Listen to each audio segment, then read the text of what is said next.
Mənim kanalımda sizi salamlayıram və bu gün bizdə 11-ci dərsdir. Bu dərsdə biz yenə də şəkillərlə işləyəcəyik və pipetka elementini nəzərdən keçirəcəyik. Gəliz bir də təzə slayd yaradaq. Boş yerdə sağ düyməni basırıq. Sazda slayd, yəni slaydı yarad. Və bu slayda 4 dənə şəkil gətiririk. Vstavka insert tabına keçirik. Risunki şəkillər. Lazım olan qovluğu tapırıq. Və buradan 4 dənə şəkli bura gətiririk. Deyək ki, bax. Bu iki şəkili və bu iki şəkil. 2 dənə Audi, 2 dənə BMW yerləşdirib. İndi şəkillərin görürsünüz ki, ölçüləri cürbəcürdür. Yaxşı olar ki, bu şəkilləri eyni ölçüdə gətirək. Baxırıq birinci şəkilə 741 1069. Hamısını ilə 741 1069. Seçirik birinci şəkili, keçirik razmer bölməsinə. Buradan proporsiyaları yığışdırırıq ki, hündürlüyü dəyişəndə eni dəyişməsin. Edirik 741. Keçirik bura.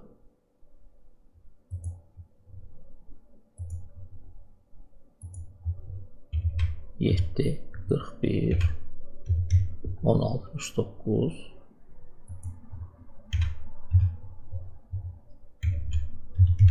Və axırıncı şəkil 741 1069. Ümumiyyətlə dəyişməsəz də olar, amma belə işləmək daha rahatdır. 1069. Belə bu pəncərəni bağlaya bilərik. Və bizə 4 dənə belə şəkildir. 2 dənə Audi, 2 dənə BMW. Keçən dərslərdə biz abreska, yəni kəsmə əmrini keçdik. Yəni bu hissəni götürmək istəyəndə həmin əməliyyatdan istifadə edirik. İndi bax, tutalım ki, bizdə burada 2 şəkil var BMW.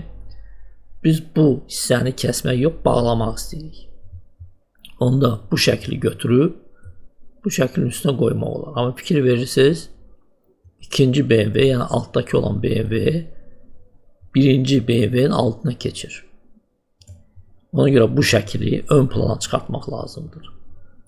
Seçirik, sağ düyməni basırıq, na передний plan, ön plana, na передний plan, ön plana. Seçdik.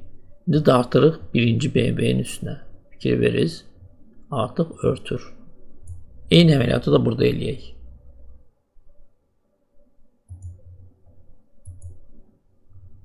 Seçdik. Amma indi sağ düyməni yox, bu menyudan istifadə edəcəyik.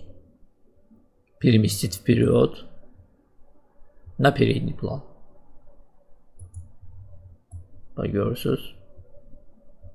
Belə də eləmək olar, belə də olar. Əgər tutalım ki, indi bu şəkili ön plana çəkmək istəyirsiniz, burada da 2 variant var. Ya bu şəkili ön plana eləyirsiniz, seçdiniz. Buradan переместить вперед, на передний plan. Görürsünüz, ön plana çıxdı. Yaxud ikinci variant. İkinci şəkli seçirsiniz. Переместить назад, на задний plan. Arxa plana keçir. Yəni ya birinci şəkli ön plana çəkirsiniz, ya ikinci şəkli arxa plana çəkirsiniz. Eyni şeyi də burada eləmək olur. Seçdiniz birinci şəkli, bu gedəcək qabağa, yəni ön plana. Onda verirsiniz переместить вперед, yəni irəli çək. Belə. Yaxud ikinci şəkli verirsiniz arxa plana. Переместить назад, на задний plan. Belə.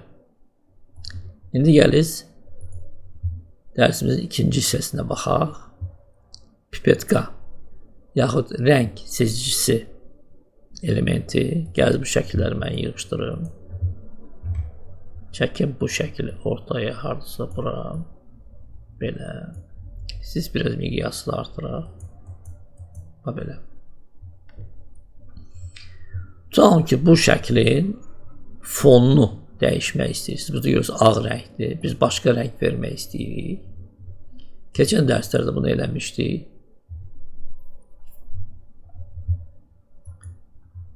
Keçirik dizayn tabına və buradan format fona, yəni fonun formatını əmrini seçirik və burada görürsünüz rəng. İstənilən bir rəngi seçirik. Deyək ki, belə rəng olsun. Görürsünüz, fon dəyişir.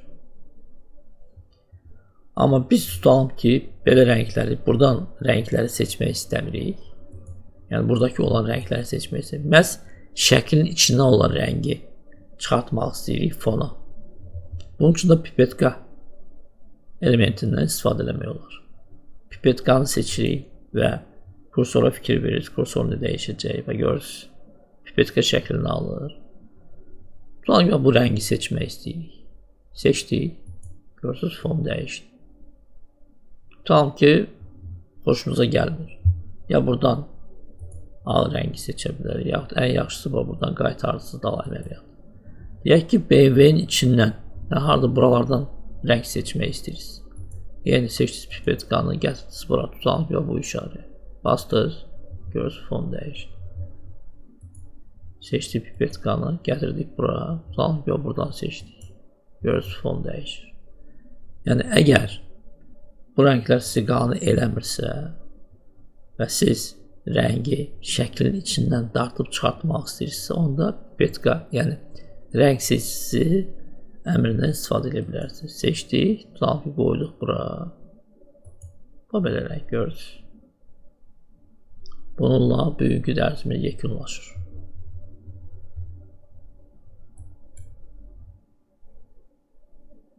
Bugünə bu qədər. Təşəkkürlər.